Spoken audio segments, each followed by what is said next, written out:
saudaraku, itulah dia saudara. Kalau kita dipengaruhi Roh Kudus, kita kuat secara rohani. Nampaknya kita seperti gini. Ya, maksudnya orang melihat kita kecil-kecil ya.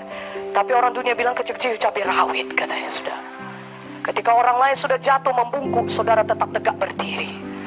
Ketika orang semua sudah jatuh dalam dosa, saudara tetap hidup kudus. Oh, haleluya.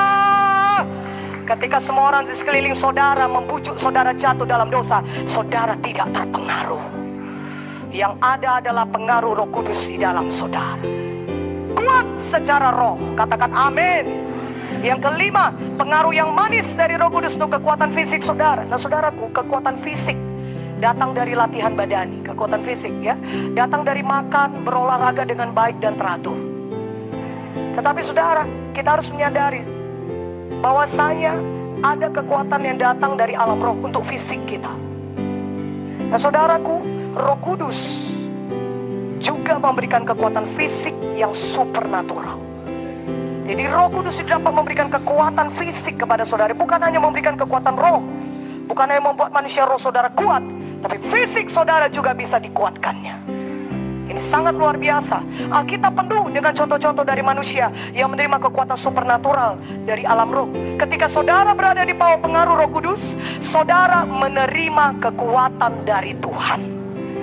Saudaraku, itulah sebabnya kenapa saudara tidak merasa capek atau lemah atau sakit ketika saudara melayani di bawah pengurapan. Justru sebaliknya yang terjadi kepada saudara, saudara sangat bergairah sekali, sangat semangat melayani. Amin. Kalau saudara berada di bawah pengurapan saudara, bukan merasa loyo, bukan merasa capek atau berusaha merasa sakit, tidak. Begitu hebatnya pengaruh Roh Kudus pada kekuatan fisik kita, sehingga ketika kita melayani di bawah pengurapan, kita merasa sangat kuat sekali secara fisik. Bukan secara roh saja, tapi secara fisik kita kuat. Jadi begitulah pengaruh Roh Kudus itu begitu sangat kuat, sehingga saudara bisa merasakan fisik saudara itu dikuatkan olehnya, sehingga saudara sanggup melayani. Haleluya, haleluya. Semuanya area ini bisa dipengaruhi Roh Kudus, keduanya dipengaruhi Roh Kudus. Karena itu mari berdoa, minta Tuhan Roh Kudus menguatkan kita. Minta Roh Kudus menguasai kita sepenuhnya, bahkan sampai menguasai fisik kita juga. Majulah melayani Tuhan, jangan takut, jangan gentar. Semakin saudara melayani Tuhan, semakin Tuhan bekerja dalam hidup saudara. Saudaraku, barang siapa yang takut mempertahankan, dia takut kehilangan nyawanya. Mana siapa yang mempertahankan nyawanya, dia akan kehilangan nyawanya. Tapi di mana ketika saudara tidak takut akan apapun, karena saudara percaya kepada kuasa Roh Kudus yang menyertai saudara, maka Roh Kudus bisa bekerja luar biasa. Haleluya. Saudaraku, kita sampai kepada keenam, pengaruh yang manis dari urapan untuk level intelijensia saudara. Intelijensia didefinisikan sebagai kapasitas untuk belajar, pemikiran saudara, dan pengertian saudara. Itulah intelijensia saudara. Intelijensia juga kecerdasan.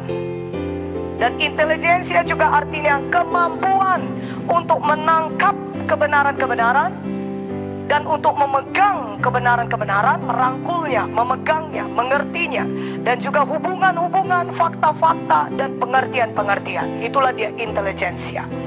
Kecerdasan saudara, kemampuan saudara menangkap kebenaran, hubungan-hubungan, fakta-fakta, pengertian-pengertian, itu kemampuan berpikir saudara, kapasitas untuk belajar saudara, itu dinamakan dengan intelijensia. Katakan amin. 4 pilar dari intelijensia adalah yang pertama, pengetahuan. Kedua adalah hikmat. Ketiga adalah pengertian. Dan yang keempat adalah takut akan Tuhan. Haleluya. Jadi Roh Kudus mempengaruhi semua 4 aspek ini. Roh Kudus mempengaruhi pengetahuan saudara, hikmat saudara, pengertian saudara, dan takut akan Tuhan. Dan semua keempat aspek ini membentuk intelijensia saudara. Haleluya. Dan tahukah saudara, Roh Kudus sebenarnya mempengaruhi 4 aspek ini secara langsung. Karena itu kita sangat diberkati. Amin. Karena dengan demikian pengetahuan kita bisa bertambah, hikmat kita bisa bertambah-tambah, pengertian kita juga, dan takut akan Tuhan juga. Amin. Pengetahuan itu adalah informasi yang saudara butuhkan. Itulah dia pengetahuan. Saudara baca Alkitab, ayat yang saudara baca, firman yang saudara, itu informasi bagi saudara. Katakan amin. Saudara datang di sesi summit ini, saudara datang summit dan saudara dengar khotbah sedang diberitakan, pengajaran firman sedang diberitakan kepada saudara, itu informasi bagi saudara. Itulah dia pengetahuan. Katakan amin.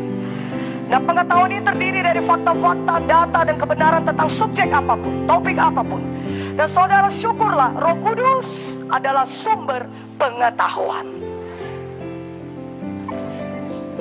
Dan bagian besar dari pengaruh Roh Kudus adalah membuat saudara memiliki pengetahuan. Jadi saudaraku, Tuhan itu justru mau saudara penuh dengan pengetahuan. Saudara limpah dengan pengetahuan. Karena bagian besar dari pengaruh Roh Kudus adalah membuat saudara penuh dengan pengetahuan. Bukan jadi orang yang tidak berpengetahuan. Justru penuh Roh Kudus akan membuat saudara penuh dengan pengetahuan. Berikan kemuliaan bagi nama Tuhan. Haleluya.